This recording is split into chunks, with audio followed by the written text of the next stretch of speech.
भाई, हमारे सांसद श्री परमत भाई पटेल,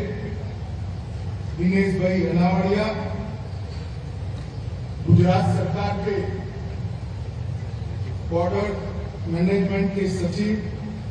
धर्मेंद्र सिंह गंगवार जी, डीजी बीएसएफ, जिनके नेतृत्व में हमारी सबसे कठिन सीमाओं की सुरक्षा बीएसएफ के जवान कर रहे हैं, श्रीमान Pankaj Singh ji, IG BSF Gyanendra Singh Malik ji, PV Rama Shastri ji, additional DG BSF,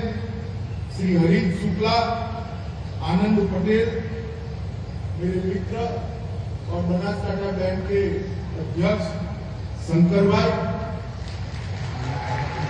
Banaskantha के ही विधायक श्री शशिकांत भाई पंड्या और आज कार्यक्रम में पधारे हुए प्यारे भाइयों बहनों और बीएसएफ के जवान। सबसे पहले तो मैं इस कार्यक्रम के माध्यम से आप सभी को, गुजरात के सभी लोगों को और देश के सभी लोगों को रामनवमी की बहुत बहुत शुभकामनाएं। रामनवमी एक प्रकार से चैत्र नवरात्रि की समाप्ति होती है और एक ऐसे व्यक्तित्व के जन्म का दिन भी है जिसको हजारों सालों के बाद किसी को निमंत्रण नहीं देना पड़ता, करोड़ों करोड़ों लोग अपने खर्चे से अपने घर में मनाते। मर्यादा पुरुषोत्तम श्री राम जीवन में हर एक भूमिका किस प्रकार से निभानी चाहिए, आदर्श बेटे की भूमिका, आदर्श पति की भूमिका, आदर्श राजा की भूमिका, आदर्श सेनापति की भूमिका, सभी भूमिका किस प्रकार से निभानी चाहिए, इसका एक शब्द बोले बगैर अपने जीवन कवन के द्वारा सालों सालों तक, युगों युगों तक वो प्रेरणा ले, इस प्रकार का जीवन जीकर गए। इसीलिए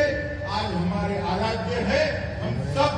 उनको भगवान के स्वरूप में उनकी पूजा करते हैं और उनके जीवन के बताए हुए दर्शन पर चलने का प्रयास करते हैं। चैत्र शुक्ल नवमी के माता नड़ेश्वरी के मेले में भी आज मुझे उपस्थित रहने का मौका मिला।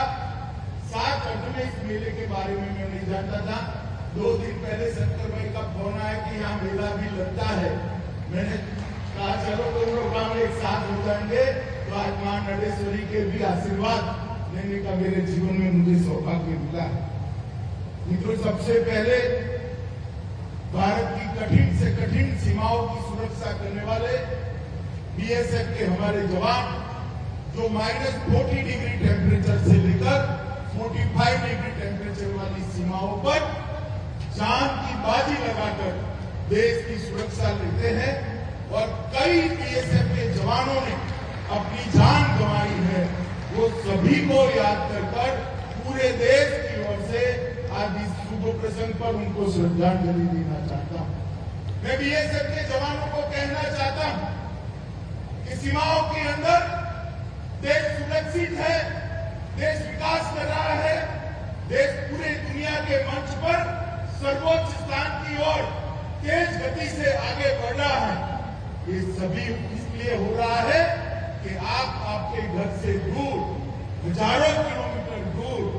सीमा पर खड़े होकर एक तपते हुए रेगिस्तान में अहरनिश मां भारती की सुरक्षा में लगे। और मैं आज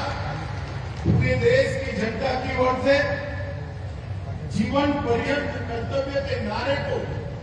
चरितार्थ करने वाले बीएसएफ के छोटे से छोटे जवान से लेकर बीएसएफ के डीजी,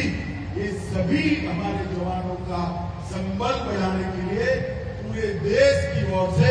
आपका बहुत बहुत धन्यवाद भी करना चाहता हूं और आपकी जीता को सैल्यूट भी करता हूं। हर बार जब देश में वीरता दिखाने में कोई कमी नहीं। एक महावीर चक्र, 4 कीर्ति चक्र, 13 वीर चक्र, 13 शौर्य चक्र और अनेक बलिदानियों की अमर गाथा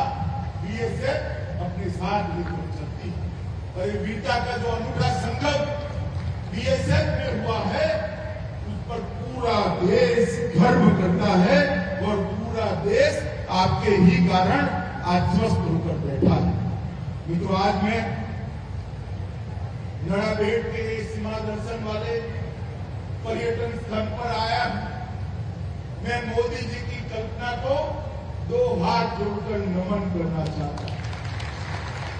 हमारे प्रधानमंत्री जी ने ये परिकल्पना रखी और जब तक कोई यहां आकर देख नहीं सकता, ये बहुआयामी परिकल्पना का कभी भी बहुआयामी परिकल्पना को वो समझ ही नहीं सकता। यहां पर आते हैं, ये पूरा नड़ाबेट का यहाँ का प्रदर्शन स्थली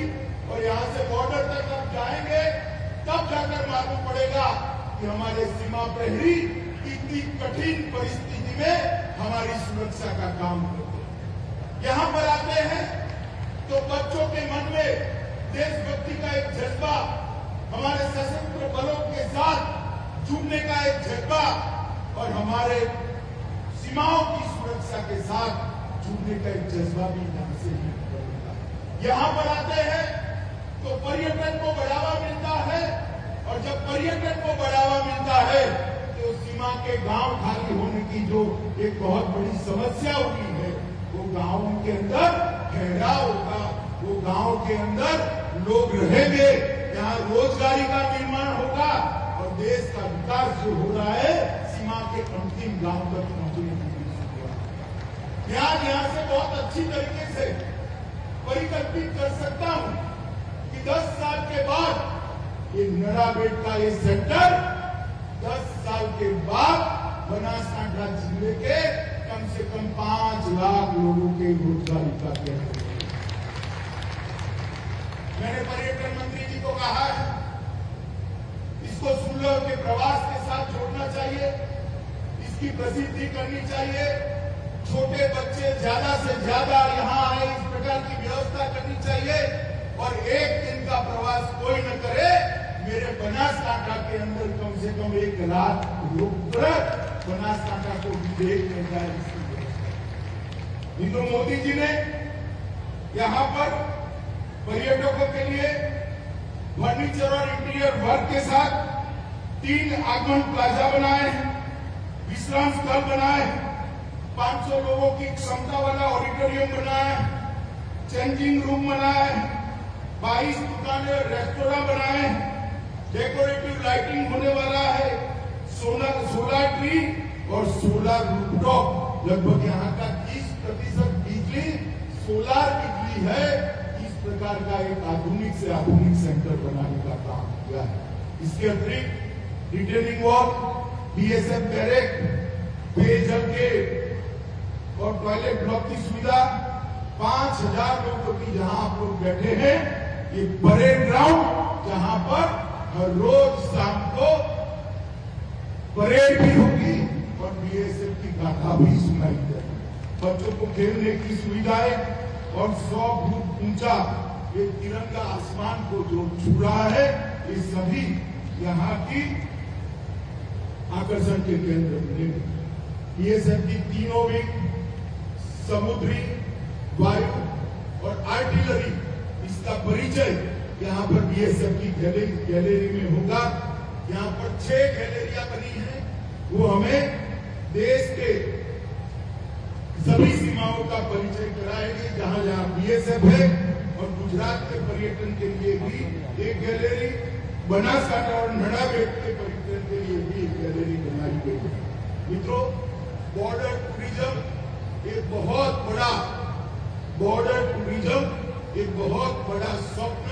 हमारे देश के प्रधानमंत्री मोदी जी ने देखा है और यहाँ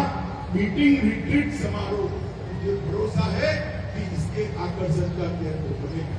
बॉर्डर टूरिज्म के माध्यम से बॉर्डर की सुरक्षा, बॉर्डर के सीमा प्रहरियों के साथ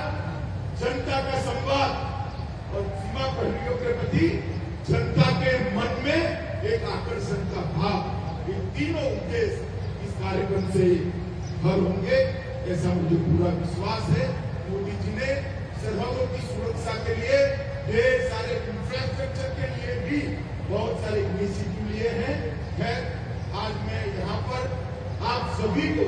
विशेष कर बनासकांठा के लोगों को बहुत बहुत हृदय से शुभकामना देता हूँ, क्योंकि अब बनासकांठा न केवल गुजरात के लोग को पूरे के पूरे देखेंगे,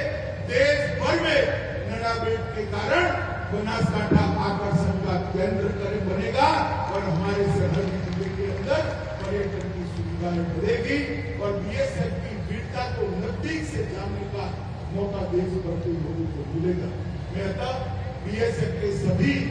जवान जो देश की सीमाओं की सुरक्षा करते हैं, फिर से एक बार उनके प्रति सम्मान का भाव व्यक्त करना चाहता हूँ। बीएसएफ के जवान, बीएसएफ, गुजरात सरकार का पर्यटन विभाग और कलेक्टर की पूरी टीम, बनासकांठा कलेक्टर की पूरी टीम, सबका, और अंत में जिन्होंने इसकी कल्पना करी है, हमारे प्रधानमंत्री नरेंद्र मोदी जी का बहुत बहुत धन्यवाद करकर मेरी बात को समाप्त करना चाहता हूँ। वंदे मातरम।